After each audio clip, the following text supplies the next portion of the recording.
Yo yo yo les amis, c'est le droitier. J'espère que vous allez bien la famille. Aujourd'hui on se retrouve pour le débrief du match entre le Sénégal et la Mauritanie.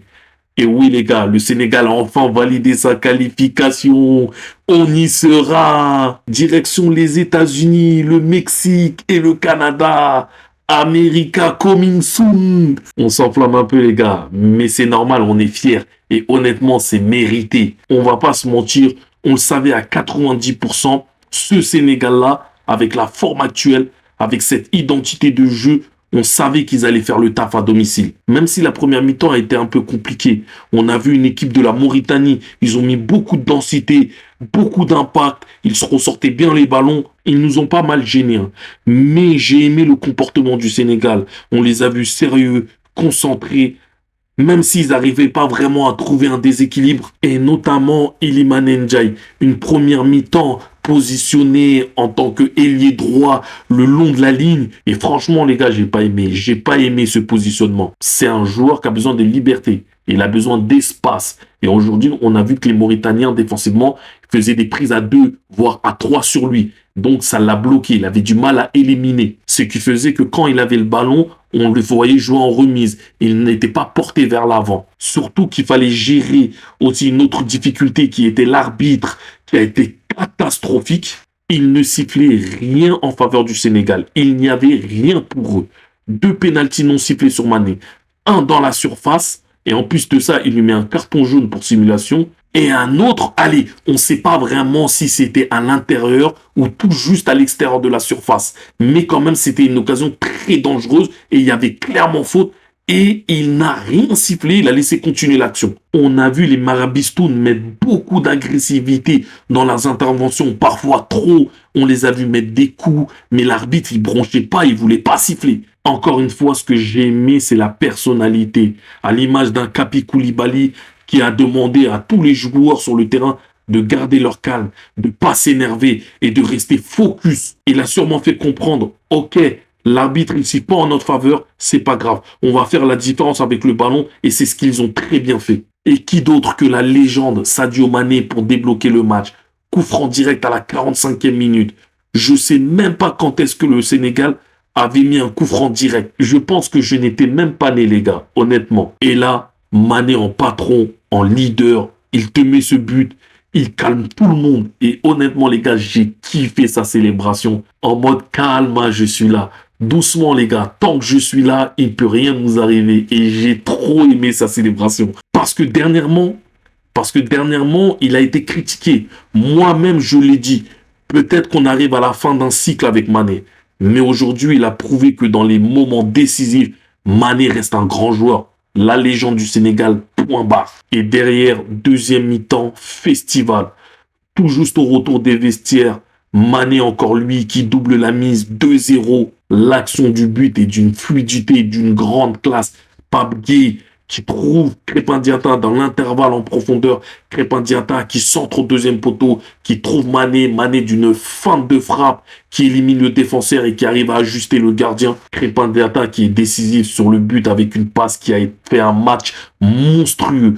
Le gars, il court, il se bat, il dédouble, il centre, il mouille le maillot. C'est un vrai game day. Il nous a sorti un match complet, même défensivement. On l'a vu toujours bien placé. On l'a vu aussi être en couverture.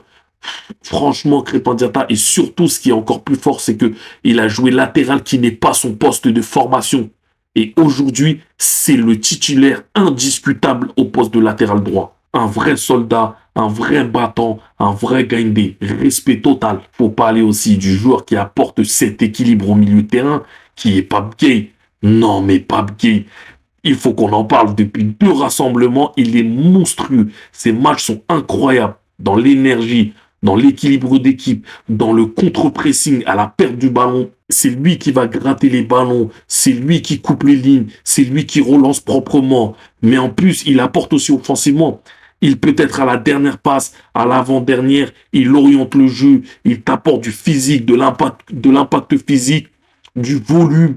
Mais Pape Gueye, c'est incroyable. Moi, depuis quelques temps, je suis séduit par Pape Gueye. Il m'a séduit. Déjà contre le Congo, quand le Sénégal était dans le dur, c'est lui qui a remis tout le monde dans le match. Son but, sa présence, son rayonnement. Il a redonné de la vie au milieu. Et aujourd'hui, il a confirmé conservation du ballon, tempo, gestion du rythme, tout y était. Et en plus, aujourd'hui, on a vu qu'il avait cette complémentarité avec Idrissa Gana Gueye. Elle était parfaite. Les deux se comprennent les yeux fermés, un équilibre parfait entre intelligence et la puissance. Franchement, Pape Gueye, c'est devenu un cadre maintenant. Et ça a permis en deuxième période d'avoir beaucoup plus d'espace, de mieux se trouver, de mieux combiner, d'avoir des joueurs aussi entre les lignes. Ce qu'a très bien fait Iliman Ndiaye, qui a été repositionné dans l'axe. Et là, on a vu toute la différence. On a vu que ce positionnement, quand il a été replacé dans l'axe, il a repris tout de suite confiance.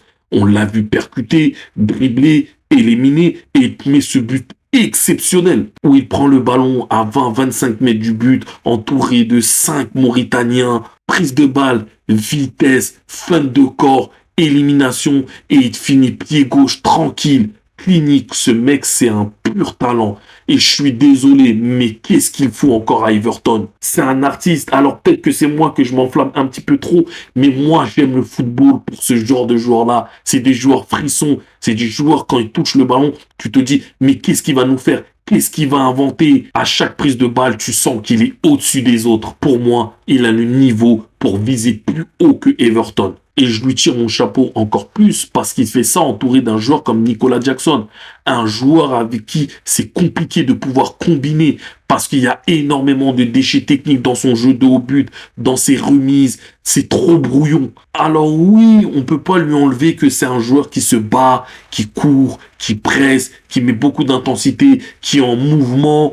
Mais c'est trop peu en fait. D'ailleurs, lui-même, je pense qu'il n'est pas satisfait de sa prestation, car on l'a vu sortir tête basse, remplacé par Habib Diallo, qui rentre et qui marque, comme d'habitude. Et c'est ça qui est fort avec le Sénégal.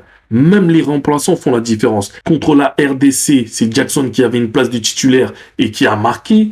Lors du dernier match contre le Soudan, c'est Cheikhou Ndiaye qui rentre, qui marque. Ce soir, c'est Habib Diallo qui rentre, qui marque. Peu importe qui rentre, les mecs sont prêts. Et ça prouve la profondeur de banc qu'il y a le Sénégal et leurs problèmes de riches. Et c'est l'intelligence du coach Pape Thiaw qu'il a. C'est de concerner tout son groupe, les 11 titulaires comme les remplaçants. Et franchement, quel boulot monstrueux il fait. En très peu de temps, il a apporté tellement de confiance et aussi une identité de jeu. Parce qu'aujourd'hui, ce Sénégal-là est une équipe qui joue au football. Alors, je ne vais pas cracher sur tout ce que Aliou Cissé a fait. Parce que si le Sénégal est une grande nation du football et même mondial aussi, c'est parce que Aliou Cissé a fait un boulot monstrueux. Parce qu'il faut se souvenir de l'état où il avait pris le Sénégal. Mais dans le jeu, c'était assez pauvre. On s'est souvent ennuyé. Aujourd'hui, attention, je ne compare pas les deux coachs, hein.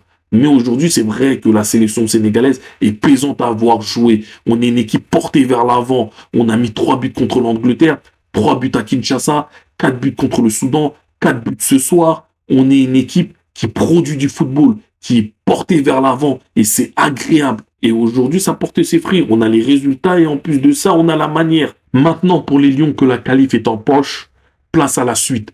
Maintenant, on peut être focus sur les prochaines échéances. Des matchs de préparation, peut-être un gros test contre le Brésil, mais surtout la CAN. Parce que oui, le Sénégal est peut-être le favori, voire l'un des favoris. Mais attention, le Sénégal sera attendu parce que tout le monde voudra nous battre. Et c'est normal. Quand tu fais partie des meilleurs, tout le monde veut te battre. Tout le monde veut te voir tomber. Et surtout aussi stopper la série d'invincibilité qu'on a actuellement. Mais encore une fois, ce que j'aime, c'est que cette série d'invincibilité, on n'en parle pas trop. On n'en fait pas une obsession. Et c'est ça qui est bien. Parce que ça permet à l'équipe de jouer librement, sans se mettre la pression. Et je voudrais tirer aussi mon chapeau à la RDC. Parce que si on a vu un Sénégal aussi fort durant les éliminatoires, c'est grâce au Congo. Parce qu'ils ne nous ont pas lâchés. Ils nous ont mis la pression. Ils nous ont regardé droit dans les yeux et ils nous ont titillé jusqu'au bout. Donc, on n'avait pas le choix de répondre présent. Parce que, un faux pas, le Congo était juste derrière et ils allaient en profiter. Sénégal ou pas Sénégal. Et eux, ils sont venus pour jouer la première place et pour jouer la qualification directe.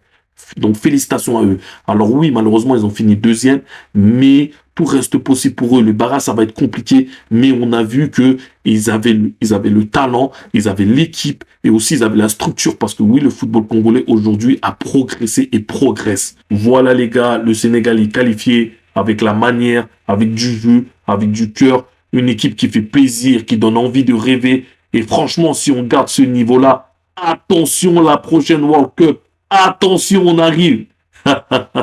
Dites-moi en commentaire ce que vous avez pensé du match. Quel joueur vous a le plus impressionné? Est-ce que vous pensez que Mané est de retour? Et surtout, n'oubliez pas de liker, de partager, de vous abonner, d'activer la cloche des notifications. C'était le droitier, la famille. Prenez soin de vous et on se retrouve très vite pour un prochain débrief. Peace!